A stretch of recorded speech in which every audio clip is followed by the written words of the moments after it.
Hello, my name is Brian Knox, and I've been given the honor to serve on the standing committee at our last convention. Let me tell you, it's been a busy and productive 4 months. Today, I've been asked to explain the process according to canons for electing a bishop provisional and the timeline up to the convention. First, what is a bishop provisional?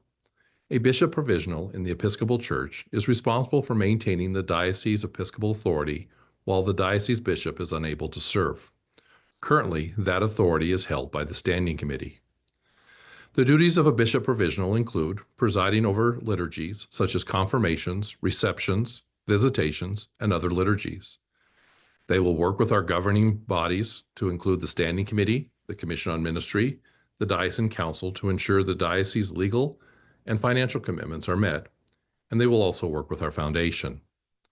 They will support the diocese by providing pastoral care and support for the clergy, leadership, and laity. They'll advise our leadership, and they will represent the diocese in the House of Bishops and in the Council of the Episcopal Church. Second, what are the requirements in the canons for a bishop provisional? Well, here's a brief overview. Canon law states that the Standing Committee is tasked with selecting only one candidate who must have prior experience as a bishop, either being a retired bishop or a bishop who has already served or is serving in another diocese.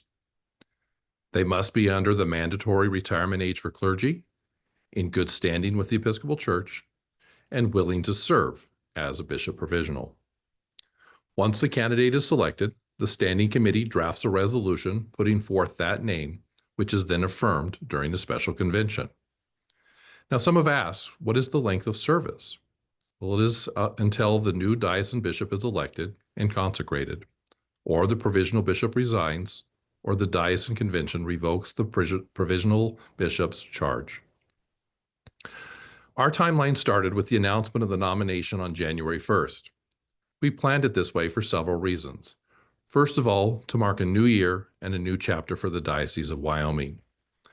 We also planned it to have a special convention on Sunday, March 2nd, prior to Lent, to be respectful of that religious season. There must be a minimum of 60 days from the announcement before a special convention can be held. We also knew that congregations would be holding their annual meeting during this time of year, so this would allow for congregations to select and confirm delegates for the 2025 year. The Standing Committee wanted the diocese to have a chance to get to know our candidate, and also for Bishop Owsley to be aware of your topics of interest that you may have with his nomination, our current state as a diocese, and our future plans.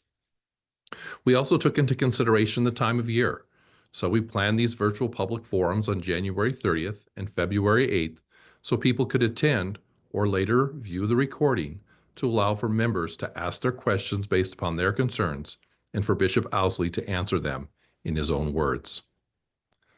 Once a nomination is announced, it is common to develop a transition committee to help discern components of the process.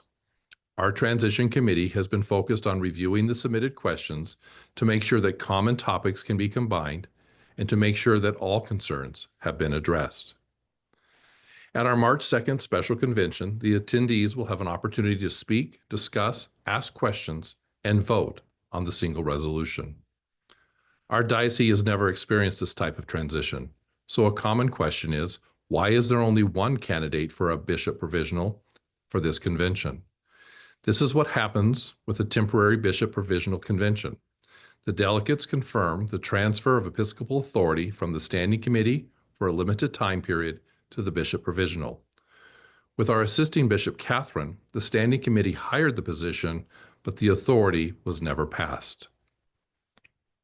At the convention, the delegates will vote either yes or no to confirm the resolution of the Right Reverend Todd Owsley as our bishop provisional. If confirmed, the diocese will move forward with a ceremony to start the service of the bishop provisional, develop a search committee exploring candidates for our diocesan bishop, and a confirmation convention to elect the slate of nominees. If the resolution does not pass, then the Standing Committee will continue to serve with its authority and continue to search for a provisional candidate. Our goal is to have a bishop provisional to guide our diocese for the search for a bishop diocesan over the next several months, and will also take on the roles and duties of the leadership and pastoral care of our diocese. I hope this has helped clarify the canonical process for electing Bishop Provisional and timeline for the convention. Please check out our additional recordings on the diocesan website under Events, Special Convention, where the Standing Committee answers your questions on explaining the Standing Committee's process of searching for a temporary bishop, including assisting and provisional, from spring of 2024 to December of 2024, and also what was the Right Reverend Bishop Todd Owsley's role during the Wyoming Title IV process, including our communications with the Episcopal Church and presiding Bishop Rowe. Thank you, and God bless.